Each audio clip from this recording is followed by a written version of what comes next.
Ned Cobb, also known as Nate Shaw, 1885 to 1973, was a tenant farmer born in Tallapoosa County and Alabama.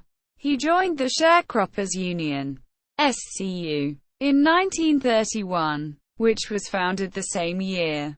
Biography: Cobb was the fourth of more than 20 children of a father who had been a slave.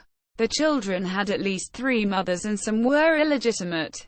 The father had been emotionally and physically scarred by his experiences, and responded to his emotional and financial frustrations by beating and berating his wives, children, and others he loved. Ned left his father's house to begin sharecropping on his own at the age of 19.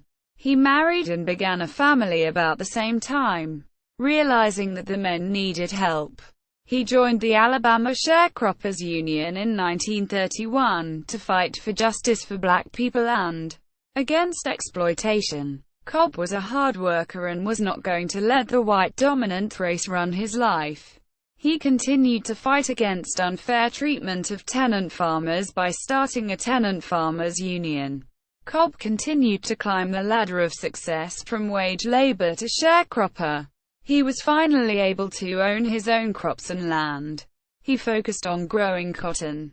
In 1931, when the Communist Party arrived in Alabama, Cobb was profoundly impressed because he was aware that the party was defending the Scottsboro Boys, 9 young black men accused of raping 2 white women. In December 1932, a sheriff tried to take the home and livestock of one of Cobb's friends.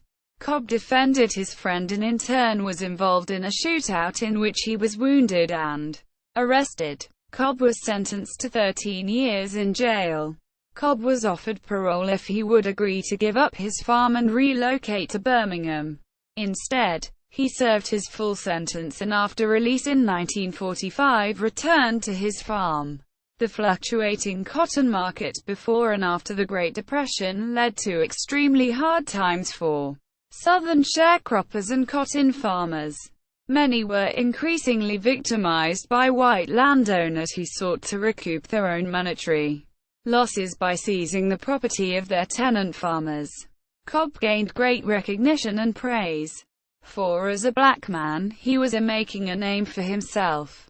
He managed to maintain his farm even through the natural disasters such as the boll weevil epidemic and the collapse of cotton prices.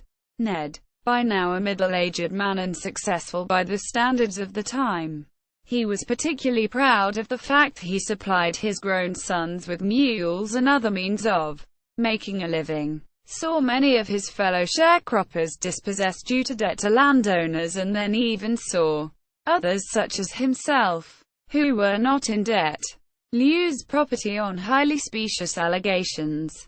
Cobb became one of the most successful sharecroppers, or black men in all occupations, in the rural Jim Crow-regulated county.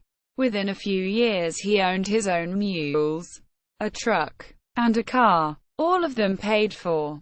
He was very proud to note, and had electricity and plumbing in his house.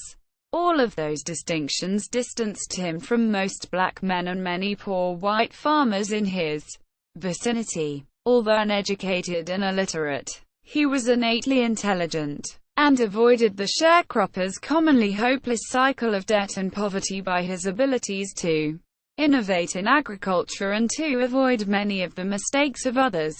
In 1969, Theodore Rosengarten came to Alabama to search for and interview surviving members of the Sharecroppers Union. When Rosengarten sat down to interview Cobb for this purpose, Cobb's memories began to pour out.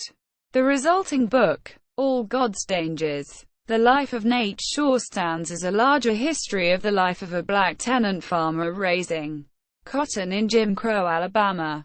Legacy. His autobiography was pseudonymously published in the book All God's Dangers, The Life of Nate Shaw, as told to Theodore Rosengarten. And that book won the 1975 U.S. National Book Award in category Contemporary Affairs. Further reading. Rosengarten, Theodore. All God's Dangers. The Life of Nate Shaw. University of Chicago Press. ISBN 978-0-226-72774-5. Berry, Wendell. 1990. A Remarkable Man. What Are People For? North Point Press. pp. 17-29. ISBN 0-86547-437-0.